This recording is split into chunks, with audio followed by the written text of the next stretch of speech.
मैं फिर कह रहा हूं, मेरा व्यक्तिगत झगड़ा किसी से नहीं, और आप सब जानते हो मैं बहुत संभल के बोलता हूं, क्योंकि मुंह से जो एक बार बात निकल गई वो वापस नहीं आती। इसलिए संघर्ष जरूरी है, सच्चाई के साथ खड़ा होना जरूरी है, लेकिन और जो जरूरी है संयम जरूरी है, संतोष जरूरी है, सम्मान देना जरूरी है। दुनिया भर के लोगों का क्या व्यवहार होगा नहीं होगा हमारे हाथ में नहीं है। हमारी मां बहनें बैठी हैं, जो संस्कार आप बच्चे को दोगे वो आप पे निर्भर करता है। दुनिया क्या कहती बोलती है, लेकिन हम अपनी अगली पीढ़ी को शिक्षा के साथ साथ संस्कार देंगे, तब ये देश सही रास्ते पर चलेगा। माफ करना, मैं देखता हूं आजकल नौजवानों के अंदर जो सोच पैदा हो गई है, कोई सुनने को तैयार नहीं है। सबके पास दो दो मोबाइल फोन जेबों में, और हर चीज की अतिशयोक्ति जीवन में और राजनीति में। अनुशासन, संयम, धैर्य, और पहली प्राथमिकता देश के प्रदेश की जनता, दूसरी प्राथमिकता हमारी विचारधारा, हमारी पार्टी। और मेहनत कर काम करता है तो वह मेहनत खराब नहीं जाती किसी की।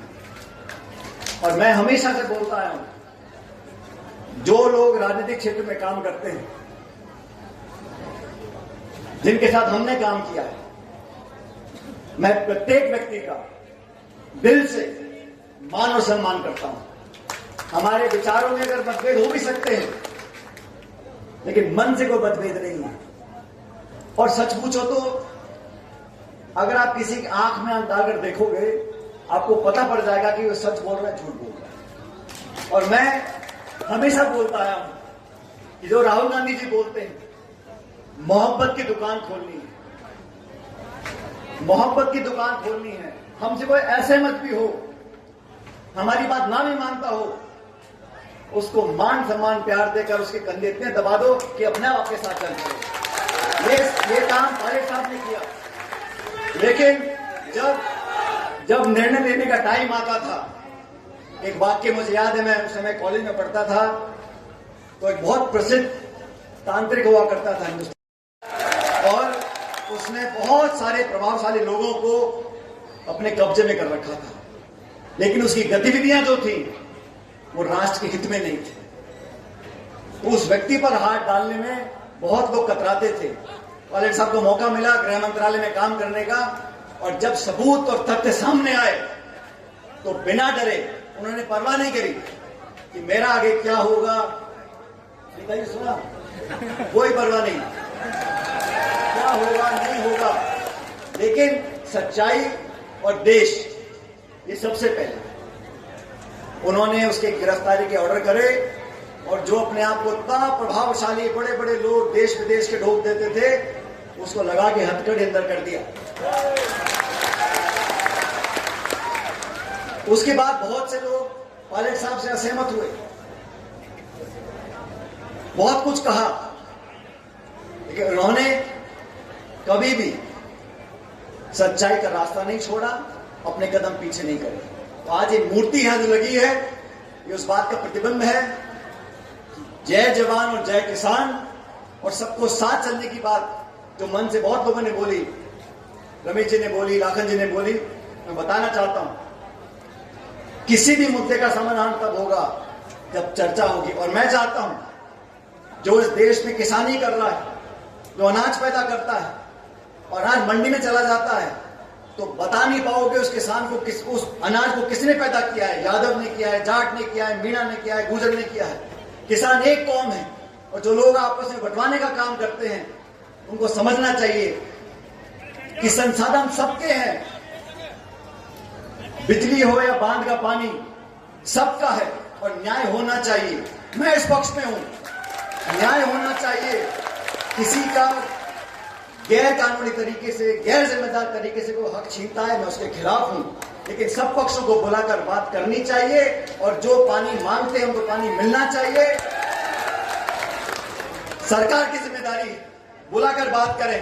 आज आपका डबल इंजन है, दिल्ली में भी जयपुर में भी सारी ताकत आपके पास है, पुलिस है, फौज है, प्रशासन है, मंत्री है, सांसद है, सब लोग हैं। और हम सब लोग जो चाहते हैं कि हर समस्या का समाधान प्यार और मोहब्बत से निकले, बातचीत से निकले। जो कुछ हम सबसे बन पड़ेगा हम करने को तैयार हैं, लेकिन देश और प्रदेश का जात और धर्म के नाम पर जो राजनीतिक लाभ उठाना चाहते हैं वो हम कभी नहीं होने देंगे। मैंने बहुत चालें देखी हैं, मुझे भी 25 साल हो गए, मैंने बहुत लोगों को चाल खेलते हुए देखा है, लेकिन अंत में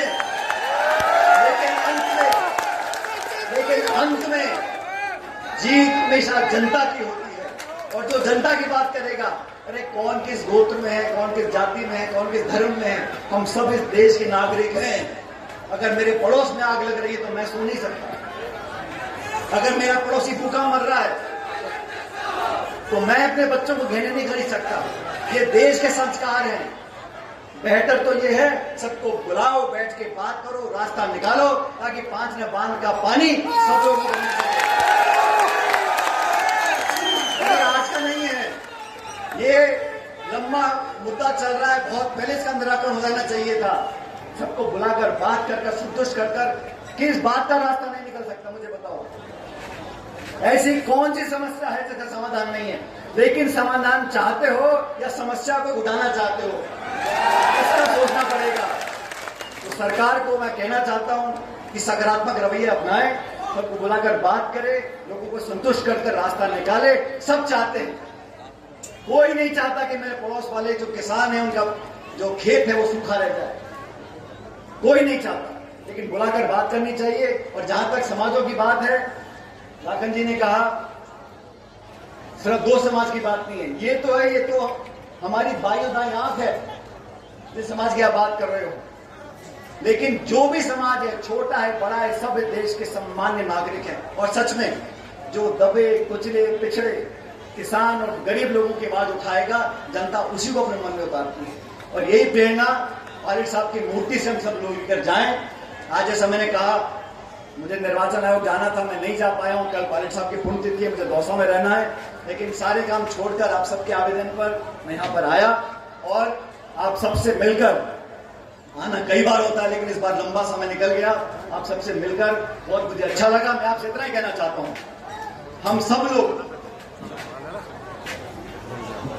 थोड़ा मोड़ा खटपट चलती रहती है, आप सब जानते हो, लेकिन जब पार्टी की बात आती है, किसान की बात आती है, जिला प्रदेश की बात आती है, हम सब लोग जो इस मंच पर मौजूद हैं वो और जो मंच मौजूद नहीं है, हम सब परिवार के लोग मिलकर आपकी सेवा करते आए हैं और करते रहेंगे। मैं आप सबका धन्यवाद देना चाहता हूं। आप इतनी देर से बैठे हुए हो, आपको भगवान खुश रखे, लंबी उम्र दे। आपका बहुत बहुत धन्यवाद।